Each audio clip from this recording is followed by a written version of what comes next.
Warning: this podcast discusses addiction, mental health, and other sensitive topics.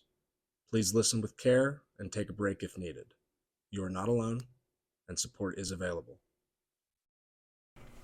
Hello, everybody, and welcome back to Malfunction Junction. Thanks for joining us. This is Andrew. This is Jay. And we are coming to you live from, well, not really live at all, recorded from Inglewood, Colorado. Close enough for episode 3. Yes, and we have a couple things at the top of our episode here. First off, we'd like to... Let me move this laptop a little closer to me so I can read things. We'd like to announce that we hopefully feel that the audio quality is a little better here this time around. We moved locations in my apartment. We stuck Andrew in the closet. I'm in the closet. Fuck, dude. I'm back. But we made some changes in our recording studio, so we should have less background noise coming to you.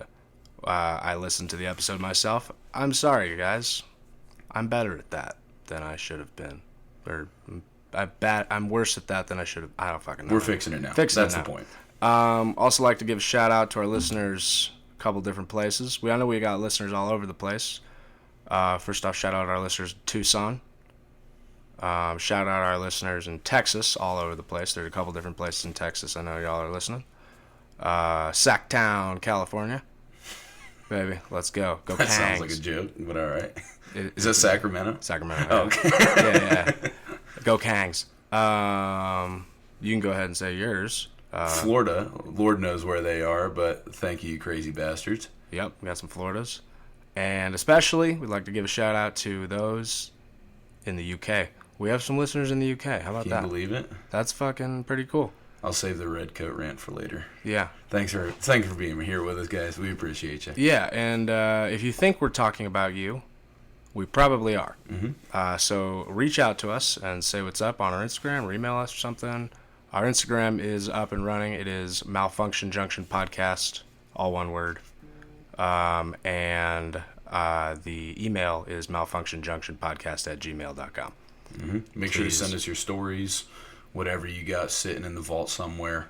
Love, hate, whatever you got. Mm-hmm. So we'll start off today's episode with a weekly check-in. We're going to do a little bit of a different breakdown of the episodes now to try to add some comedy to it as well as just be organized. Mm-hmm. Yep. Makes it a little better of a flow. I agree. So we'll start off with a weekly check-in. We're going to ask each other how the past week has been and give each other about 5 minutes to bitch and moan about whatever we choose to bitch and moan about. So, Jay, what was your week like this week? Dumpster fire, dog. Dumpster fire. Dumpster fire. Yeah. I mean, luckily, I was able to get an extra shift this week, so we're making money. That's one less thing to worry about. But I think 3 or 4 consecutive days, we've had someone go down at my work. And so it's been a replacement, swapping back and forth, working without help, driving me up a wall. And Lord knows I need to fix my sleep schedule because the calls at 3 in the afternoon and having only 3 hours of sleep when I get those calls is not very conducive to, getting short, late notice help, We always used to say in rehab, the word conducive reminds me, this is not conducive to my recovery. Everybody that's ever been in rehab knows this is not conducive to my recovery. Mm-hmm. The lack of sleep is not making this easier. So we're going to fix that. That'll be the priority number 1 for me in the next coming week or two. But, it's been a drag, man. Yeah. Getting a call going into work a 10-hour on your feet bartending shift. And I love the community we have. It's awesome. Let's keep in mind that is a kava bar. Yeah, no, kava not tending an shift. alcohol bar. And I love the people that we have there. But, dude, on 4 or 5 hours of sleep, talking to 200 people over the course of 10 hours, not fun.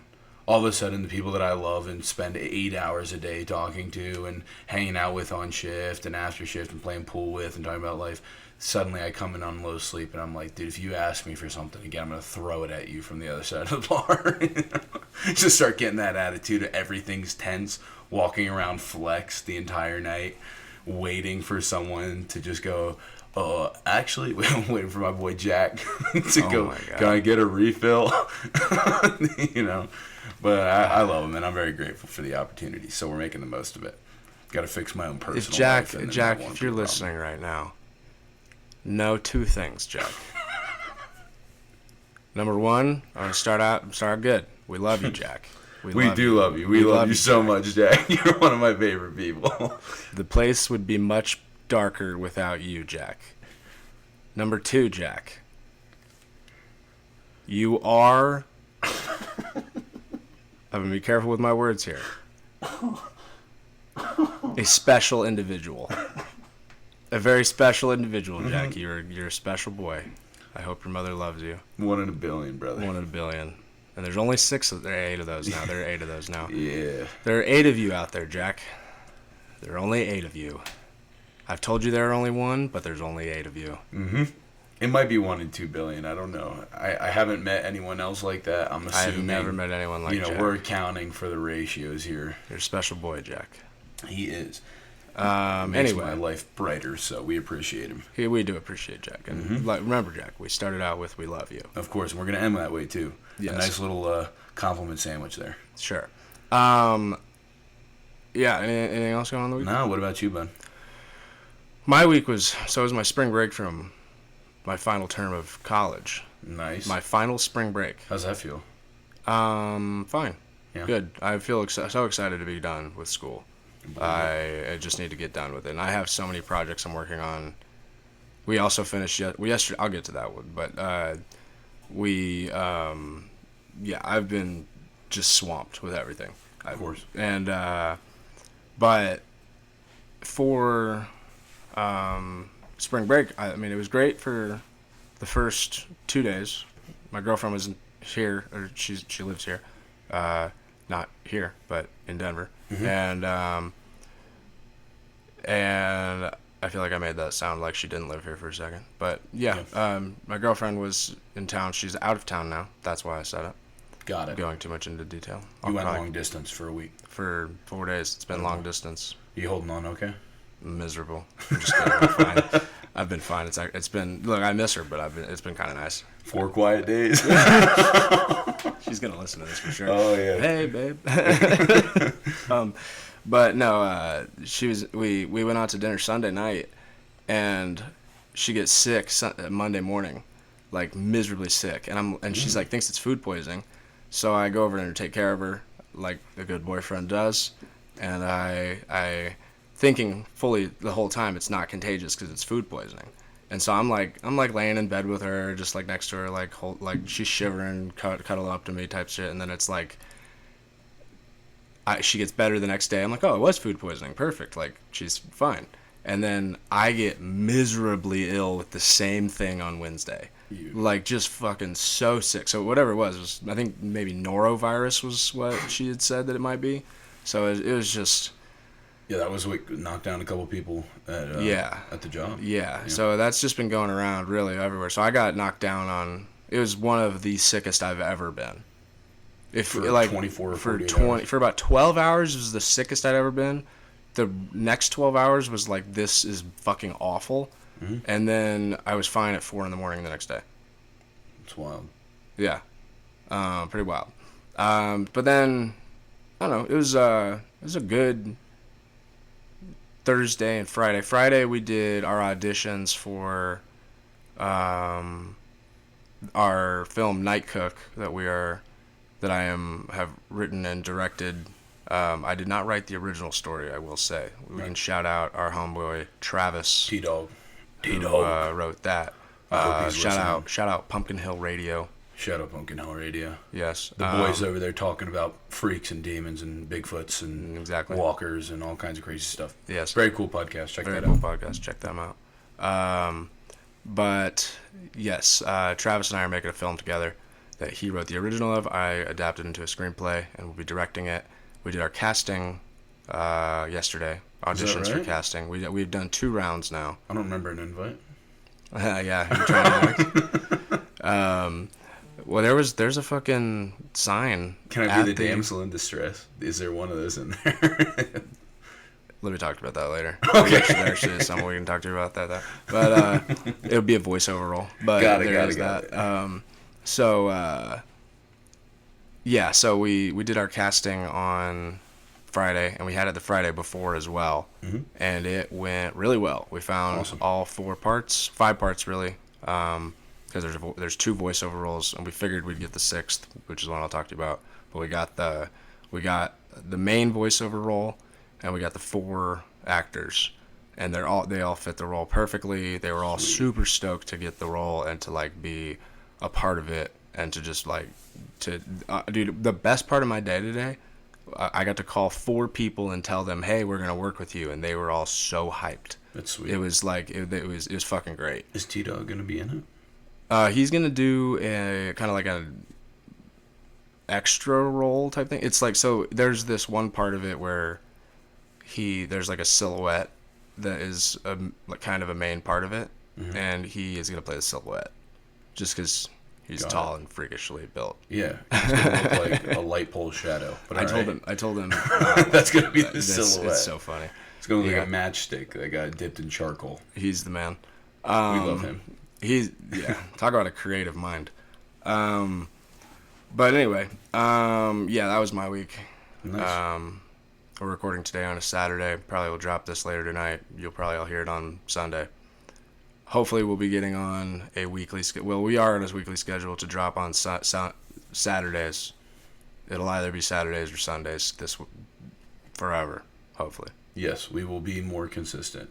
we've been consistent. I will be waking up at an earlier time. Sweet. So that we're not pushing this back. Yeah. Sweet. Cool. Well, let's go ahead and into an email that we received from one of our lovely listeners. And they wrote, in your personal experience and in your research, do you feel that religion can be a help in recovery? Can it be a barrier? When my former husband was in rehab and required to attend AA meetings, a big part of the thinking was religious. Let go and let God, higher power, prayer, etc.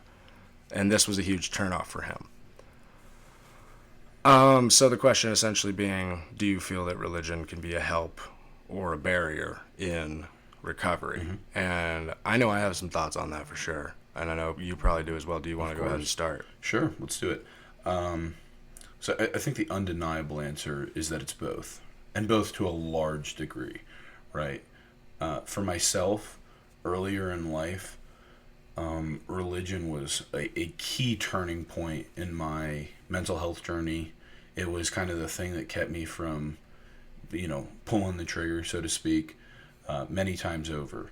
And that thought or idea of something existing, even when I didn't have faith, was what kept me going. Simultaneously, so I grew up in a Methodist church in Florida.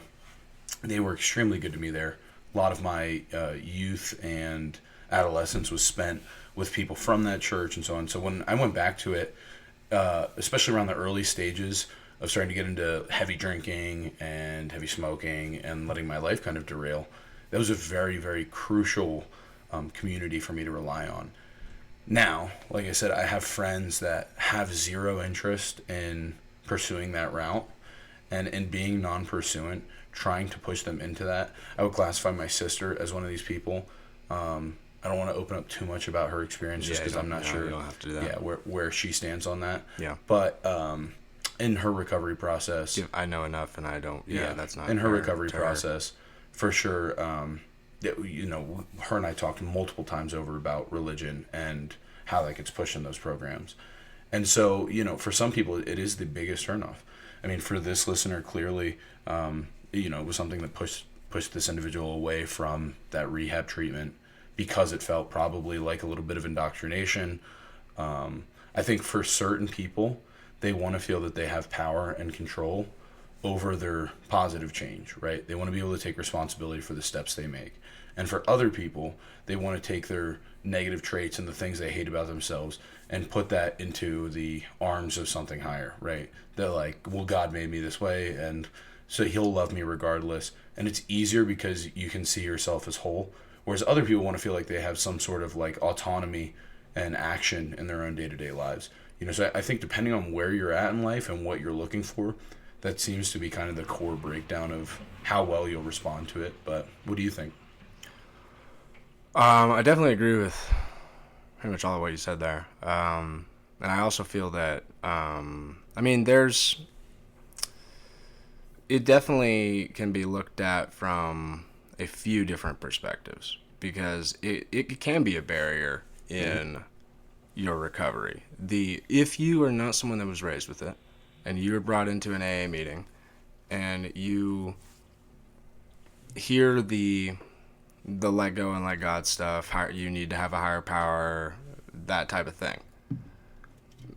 That can really turn you off because you've never had a lot of people I know that need to be in recovery are like very not, for lack of a better term, godly people. Yeah, I mean, that's not to sometimes say they're not bad. Yeah, sure, that's to say they're fully bad, but rejecting they're that. just fully rejecting the idea and notion of God, and so that can be very harmful to them. I'm sure. My personal experience was I was raised in the church. When I went into recovery was in a phase of rejection of God.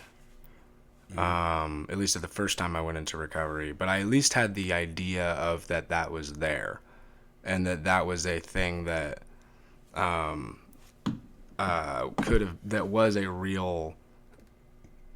I definitely had experiences with this being that was something that I still have. I still develop the idea of what God is in my mind every day. And I don't think that there is a way to know what God is. But I think that, like, so while it can be a barrier for the people that don't have any relationship with God to begin with, I think that, I mean, it can be a huge help in recovery from, and religion, I also want to say, religion is not the word that I would use. Because religion is, I think, the word that gets people caught up. Because it should be, the way you look at it, should be a organized religion specifically. Right? And like that's God, I think, is tied to organized religion by humans. And I think the relationship with God should be your own relationship with God. This is why I don't like going to churches. No, this is why I don't like. It's not that I don't like talking about my relationship with God. It's that I don't necessarily. This is why I don't like the idea of organized religion, because there's a lot of hate towards people that believe differently than you in organized religion. Right, because there's rigidity. It's objective, right and wrong. Right. I think for some people that removes the need to try and create your own standing. Like I said, a lot of it is kind of just having agency and how much you value that in your personal life. And for people that are heavily avoidant and, especially towards authority, those people probably don't want this book of right, wrong, good, and bad, a set of people who are going to judge and hold them to such standards. And then for other people, like, myself, for me, growing up, that was what I needed, not having a father in my life. And then, okay, here's this thing. I don't have to be in charge of myself all the time anymore, which I was exhausted of doing. And, okay, I can just follow your rules, and then I'll be okay. As long as I hit these boxes, check everything off the list, I'll be able to sleep well at night knowing that I'm good in the end. But if all else goes to hell, I'm going up, and that was kind of the foundational point for me to be able to think about other things in my life, because I felt like I had a safety net. And then it's that. Well, I'm sure the idea of a heavenly father is comforting to a boy that doesn't have a father. Of course, yeah. And especially the fact that churches specifically, the way they order their... I can't speak for every denomination, of course, but for the way that my church structured it, you have these strong authority figures, predominantly male, at least the ones that I spent my time around, and they are the unquestionable authority of certain things. And so if I have questions about it, I go to them and I talk to them about it. And if I'm dealing with certain things in my life, do I go to the youth pastor? Do I go to the head pastor? You know what I mean? There was a very specific flow chart for how to deal with my problems and my stresses and my questions and my uncertainty and all of it. And so that allowed me to, again, just stop trying to be in control of everything. But for some people, they probably feel like they have a lack of control in their lives, or they've been stuck in this downward spiral. And so for them to be able to make their own choices to step back out rather than being forced and condemned out of doing the wrong things, it's probably a lot easier to do it without it. But everybody's a little different in that regard. Yeah, absolutely. Do you think it's been a big part of you staying on your recovery journey? My relationship with God? Mm-hmm. Absolutely. Yeah. I think that, and I think that also that goes into, this goes pretty deep, but I think that your relationship with God goes into your relationship with yourself. Yes. Because you need to have, and I think you need to have you don't need to have shit, dude. You can do whatever you want in this life without doing anything that I tell you to do.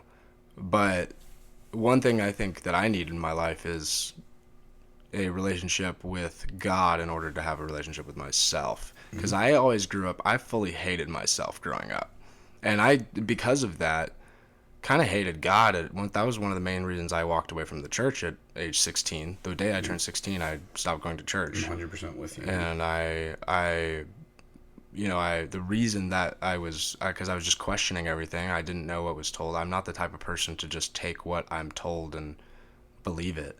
I have to find out for myself, and oftentimes the wrong way or the hard way, really. Mm-hmm. And you know, say what you will about that.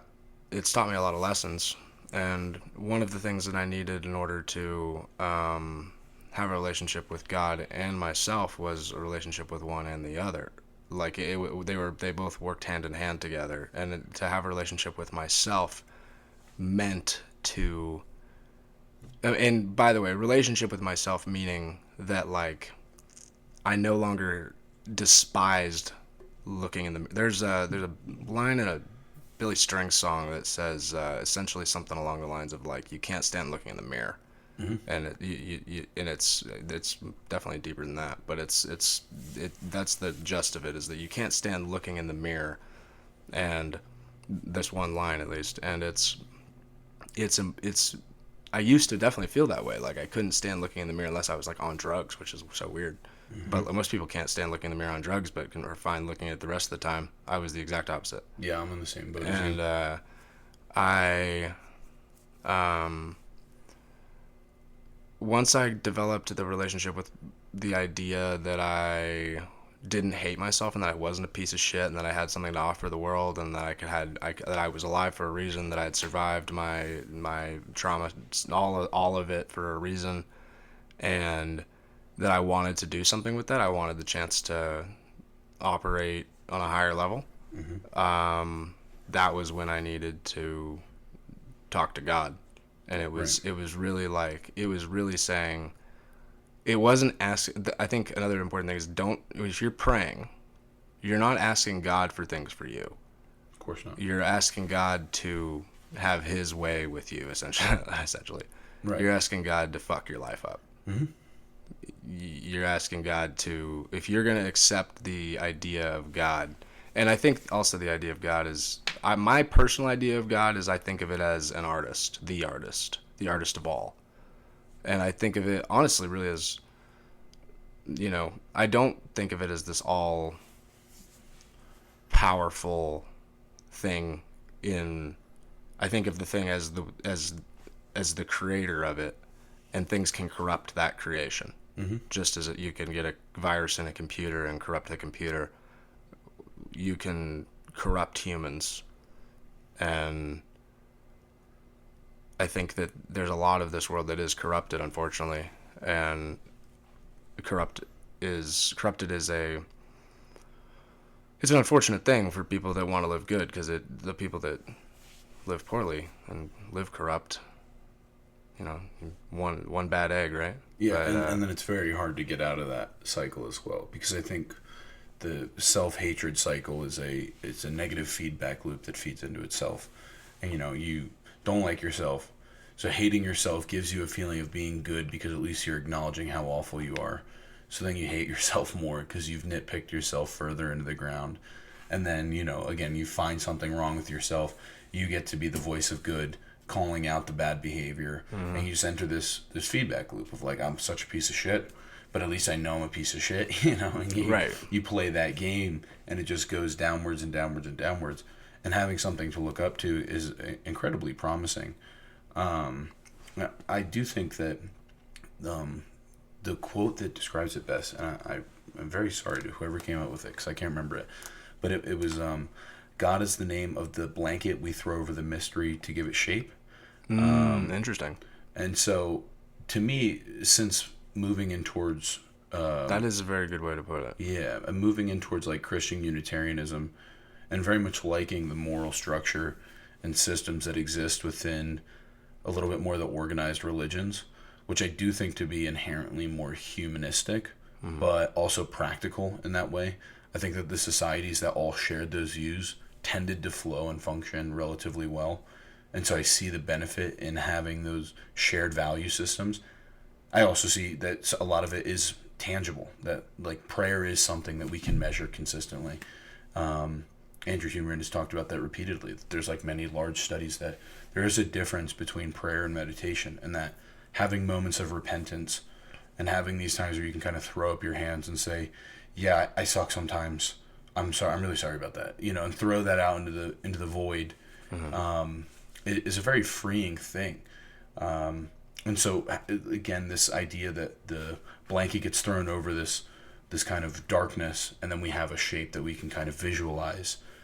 It's just trying to structure it too much, I think, that often gets us in trouble, or that we just end up back in the nitpicking cycle. For me, I stayed just enough on the outskirts of it that the biggest thing I took away from it was that there was never-ending forgiveness. And since leaving the church, I've gone through periods of atheism, agnosticism, and belief, and faith as well, which I think are two different concepts. Throughout all of it, having that core structure of believing that there's endless forgiveness, that there isn't a finite amount of it, Right. and that forgiveness is also inherent to love. That like, Right. if I want you to be the best version of yourself, that's loving you, right? Right. Even if I'm not a part of that, I want to see you do well in this life. And so I can say I love you. I can say to all my friends, I love you. I want you to do as best as you possibly can. Love you. Love you too, brother. Yeah. And so if I want to do that, I have to also be able to forgive if you do something wrong. Sure. And I would expect, or maybe not expect, but hope for the same from all things in the universe. And so to have this expectation also means that we should have a, tantamount amount of forgiveness, or, Right. this opportunity for retribution in oneself. Sure. And that even when I left the church stuck with me, was that I can look at myself and say, it's all right, dude, I forgive you. And it totally changed me as I got older. And I'm glad you said that last part, because I was going to say on the last part of this, before we move on to the next segment here, I think it's incredibly important not only to forgive yourself, not only to ask for forgiveness from a higher power, from whatever you feel like, the universe, whatever, even if it's just asking for forgiveness from yourself, just like, and forgiving yourself for the things that you've done that you do not like yourself for. It goes back to what you said too about God and yourself being kind of right. inherently tied relationships. I remember when the first time I ever told myself I loved myself, it was actually 2 years ago, almost 2 years ago, because it was the night I quit drinking. I forgave myself for my role in my trauma, which was all of it. And I acknowledged that, I forgave myself for it, and I told myself I love myself. And I remember vividly feeling a weight leave my chest. Yeah. Like vivid, like, and there were substances involved, but it's like, I felt something leave me. And ever since that day, I didn't want to drink the next day. I didn't want to get fucked up the next day. I just wanted to be like, oh, who are you, dude? Because like, I want to find out. It was as if it was like meeting a new person. Right. So, yeah. I think that internal void, often, the more you throw into it, the more it kind of feeds itself and expands. And loving kind of tends to close those gaps. And before we move on to the next section, the one last thing I'd like to say is, tying it back to the initial question of, can it be a help, can it be a barrier? The point should be, find what works for you. But more importantly than that, if your relationship isn't with God, then let it be with yourself. That there needs to be one of the two always. Right. And for people like Andrew and myself, there's an innate relationship between both of them. And so forming a relationship with me is forming a relationship with the thing that created me, and forming a relationship with the thing that created me, and then inherently does the inverse. But if that isn't where you stand, if you are on the atheist side of things, if you're anti-theistic, there are absolutely ways to attain the same views and self-love without it. I would very much advise it. I think that it's a very freeing thing as long as you're, keeping it open-minded, not jumping headfirst into a structured thing that you don't understand yet. But, you just know that you have to pick one at some point in order to really climb out of those holes. If it's self-love or if it's religion to some extent, maybe not religion, but belief. Love, faith. I think. Yeah. I think love is... Yeah. As long as you have one of those core values, you'll be able to slowly climb out of the hole you're in. I think, yeah, absolutely. Mm-hmm. Let's move on to a more lighthearted segment. Let's do it. As we're going to start doing, we're going to segment these up now in terms of serious and comedic. So we're going to go ahead and attempt to make you laugh. This segment is called Clean, but Still a Mess. And we're going to tell a story from the past week where you were acting chaotic despite not being on drugs. Jay, you go ahead and start. All right, so I'll be honest, this is very funny for me. I don't know how funny it'll be for everyone else. So, throughout all the experience I've had, I have one of the tendencies that routinely comes up is my projection of my discontent with my personal situation. The past couple weeks have been a lot of growth for me, which has been awesome. But in doing that, I've also noticed all the other little things that have gone unnoticed or that I've kind of shoved out of sight. And as a result of that, I've had a lot of internal frustration. And I think I wrote down 3 that I could think of. I think there's probably been about half a dozen times I just ranted to anybody who will listen about how much I can't stand Coloradans. And now, for the listeners, when I moved out here, and also for the listeners, not everyone from Colorado is from Colorado. Yeah, most of the people, so I think. Just like California. Mm-hmm. It's just like a lot of Florida now, too. A lot of Californians. But, when I first came out here, it was a few years ago, before I moved. My brother and I did a road trip. I'm not even from Denver. No, me neither. I'm not from Florida either. I'm from Jersey, dog. Yeah. But when my brother and I came out here and we went home, I said the one city I'll never settle down in my life is Denver. I was like, that city was so bizarre, dude. Yeah. I didn't like the way people interacted. Not my thing. I would not go back there.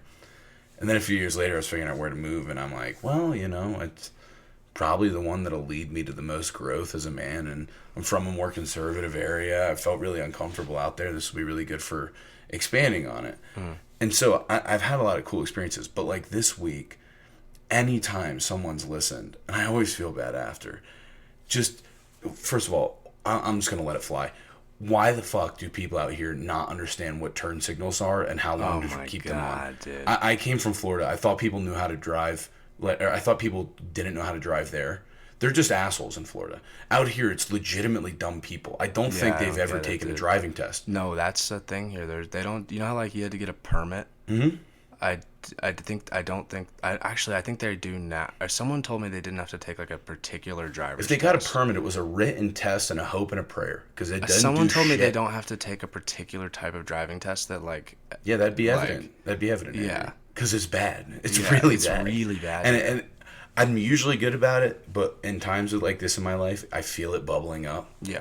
And I just immediately start, going from sitting there, driving, getting a little annoyed. Hey man, what are you doing? And then it's immediately to sounds, just what the fuck, and I'm gritting my teeth.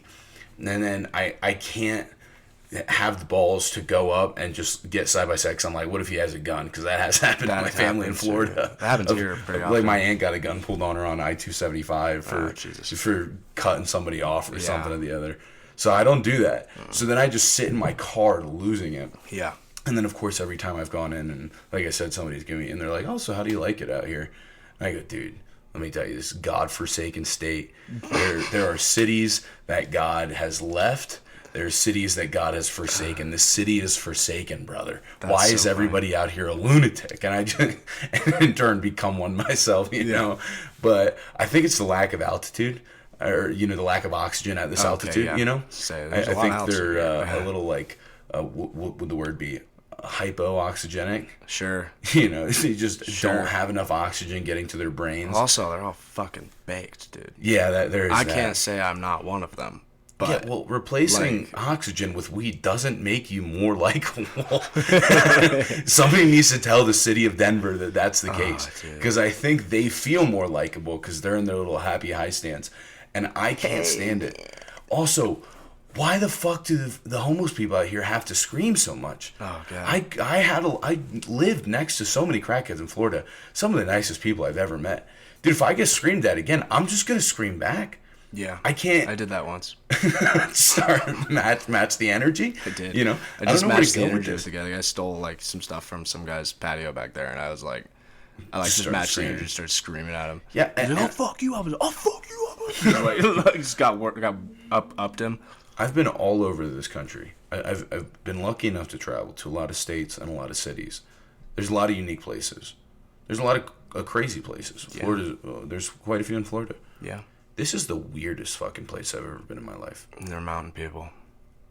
Most of them aren't. We're in the plains, dog. We're on the edge of the plains, but yeah, Most of these people, I feel like, just sprouted up from a cornfield and then got sent to the nearest city. yeah. If anything has ever convinced me more that aliens already live amongst us, it's been living in Denver. Yeah. That has been the number one Well, thing. I mean, you where I'm know like, about this the can't be a DIA real stuff, person. right? You know about the DIA conspiracy stuff, right? DIA. Denver International Airport.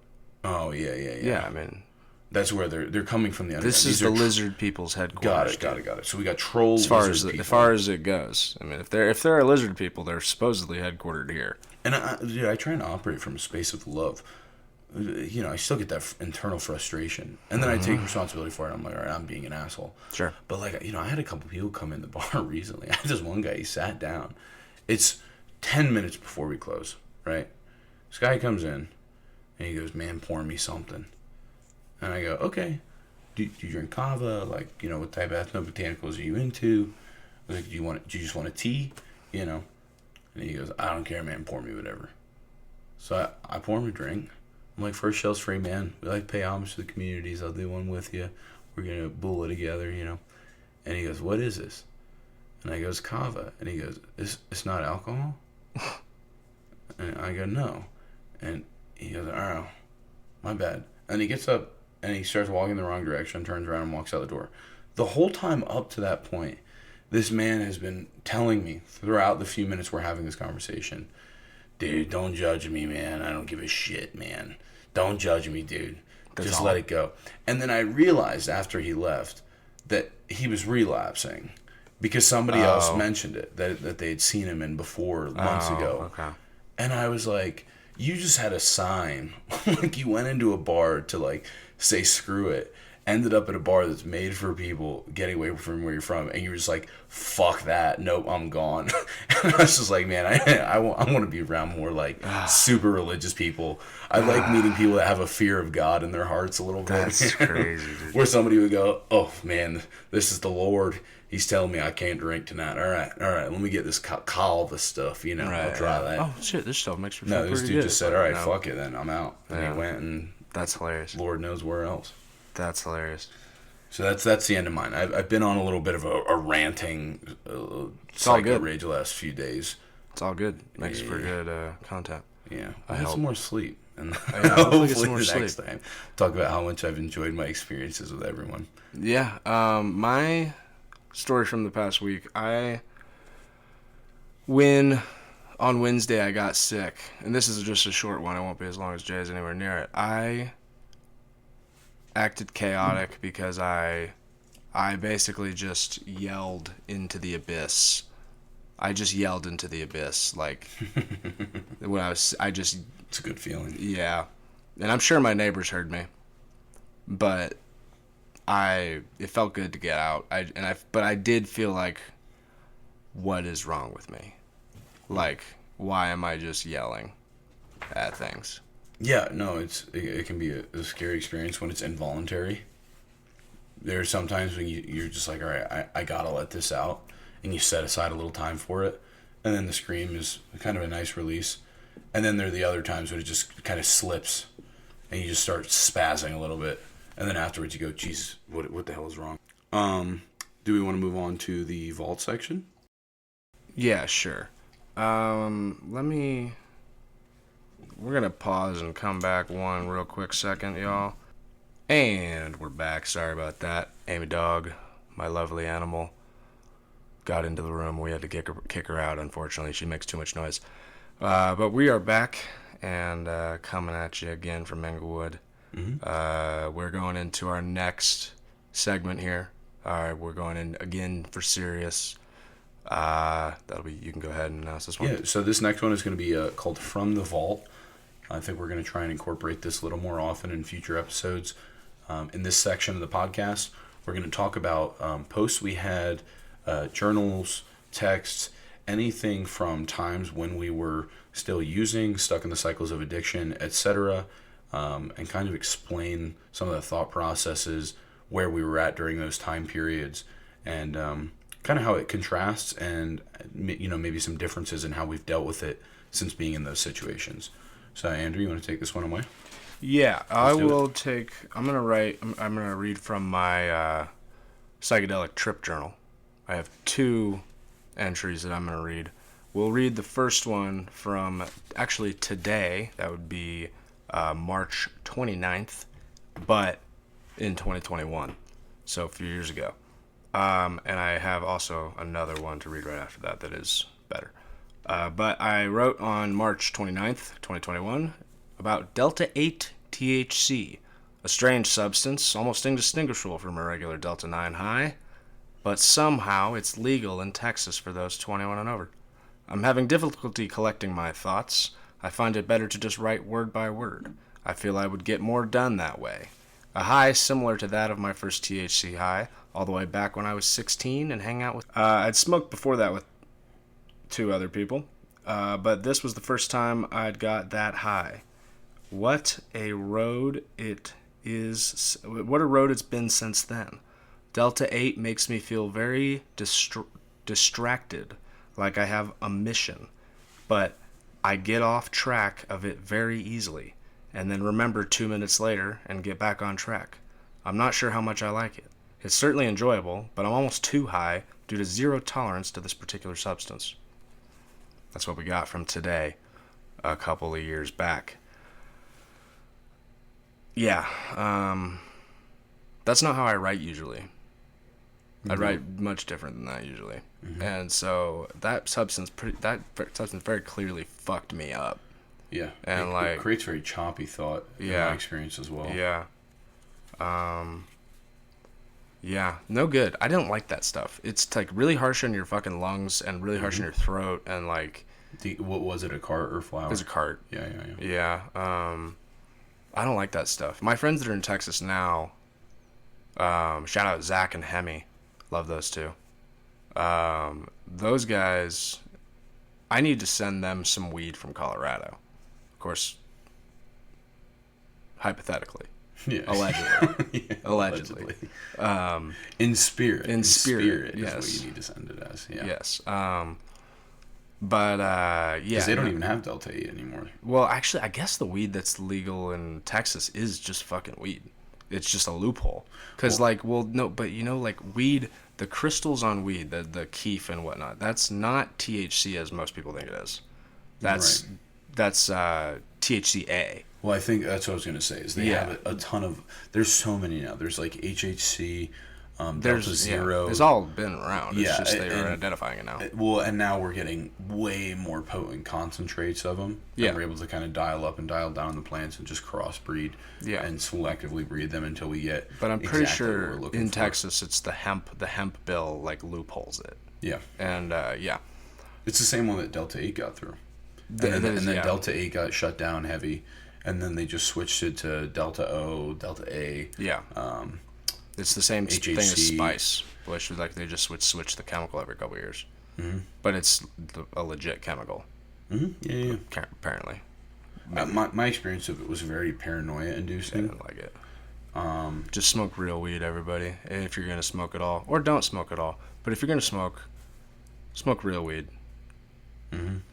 I will read This one was from 3/27/21, 2 days ago, 4 years ago. I took a trip with Amy. No, wait, hold on. Yeah. Took a trip with Amy down to Canyon Lake, which was when I was living in Texas, to see John. Shout out, John. I know you're listening. I hope you're listening. Better be listening. Took some LSD. It's been fun.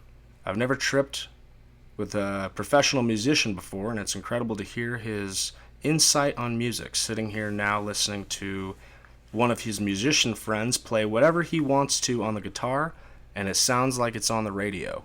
Supposed to be headed to a birthday party for, I think I can say this word, this name, because he's a famous person, Freddie Powers Jr., who his father was Freddie Powers, who wrote songs for Merle Haggard and with one of the Strangers. Yeah, I'm 0 for fucking 3 right there. Fair enough. It doesn't matter. Father wrote songs with Willie and Merle Haggard. Might have been a, I don't know what that says. And his player there too, just bringing his guitar.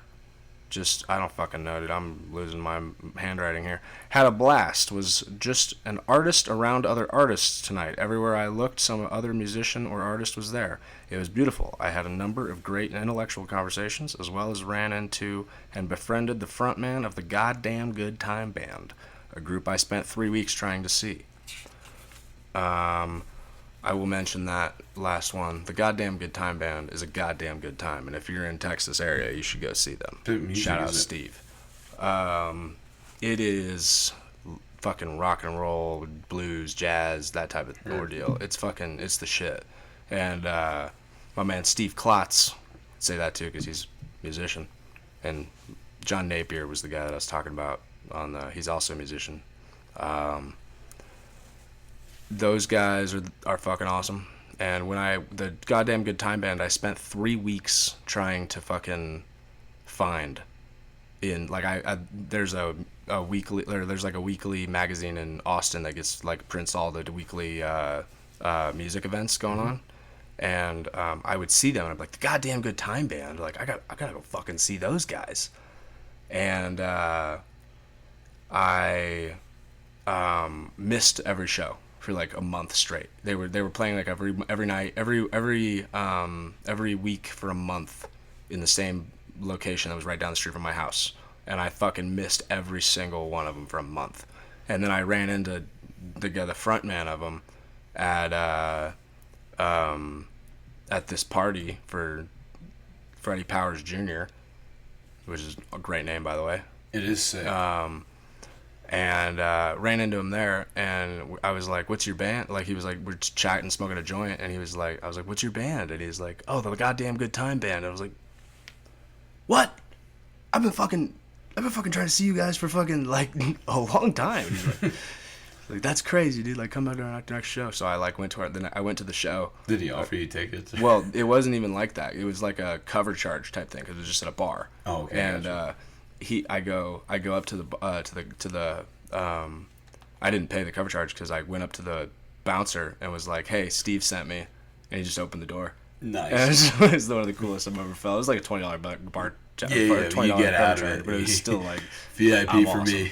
The VIP section is one table at the front of the bar. Me. Yeah. Just me. But yeah, that's what we got. That is what we got for from the vault section. Yeah, so then in that case, we'll go ahead and go from our serious segment from the vault into our more comedic segment with our last one of the night. We do. This isn't really as much of a comedic segment as it is the announcement segment for this episode. We have two kind of games we're playing, Yeah. I suppose.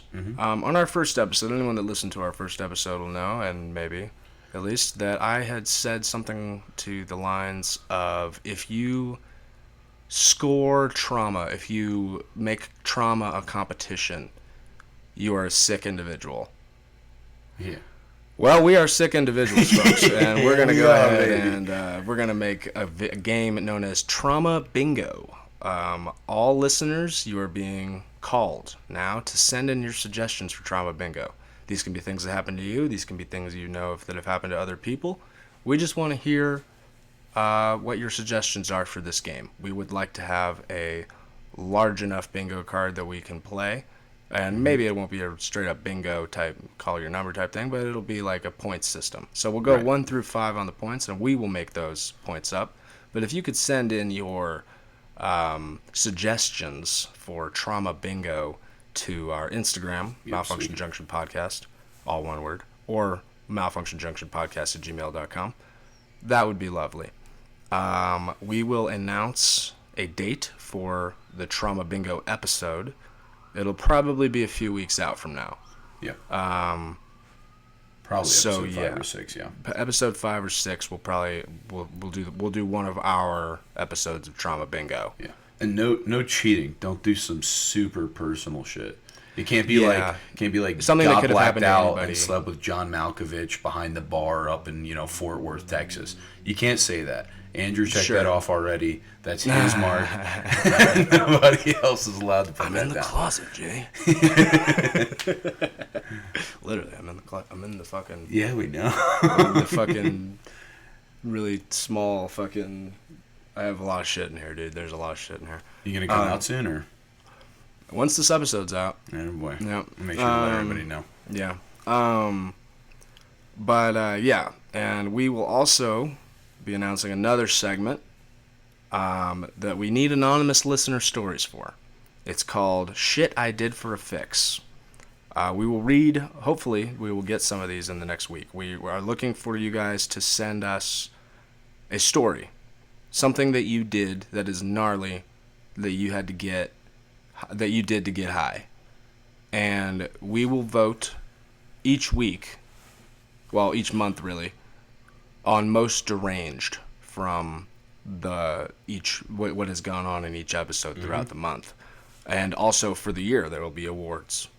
So we'll have 2 awards at the end of the year. There'll be Trauma Bingo Champion, and there will also be the Shit I Did for a Fix Champion. And it should be noted, too, if you check out our Instagram, you'll see that, courtesy of Andrew here, we now have our logo. So hopefully, in the future, we'll have a little bit of merch. Yes. And we'll have some stuff to give away for you guys. So, important to keep in mind, of course, everybody's trauma cannot be judged the same. We love you and support you no matter what you've been through. But if you think you've been through worse shit, let us know. Because we might just have a gift for you, man. So, if you've been through some really bad shit, for you. Yeah, we might have a couple stickers in the future we can send your way. Yeah. We'll make some light of it, have some fun, and try and find a brighter view of some darker times. Yes.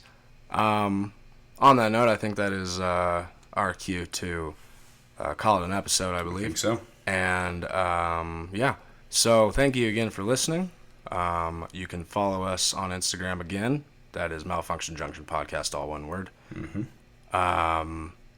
And also our email, malfunctionjunctionpodcast@gmail.com. Mm-hmm. Please send us those Shit I Did for a Fix listener stories, trauma bingo suggestions, as well as any comments, concerns, questions, whatever, love, hate, whatever you got. Send it to us. Yeah, we had a really great question this episode. That was an awesome leading point. So if you guys have any other things you want to hear discussed, please do. Yeah, and thank you to the person who sent that. Yeah. Yes, that would be Patsy out of Tucson. Got it. So that is it for us, and I hope everybody has a great rest of their week. Thanks for joining us. Stay sober, stay crazy. Yeah.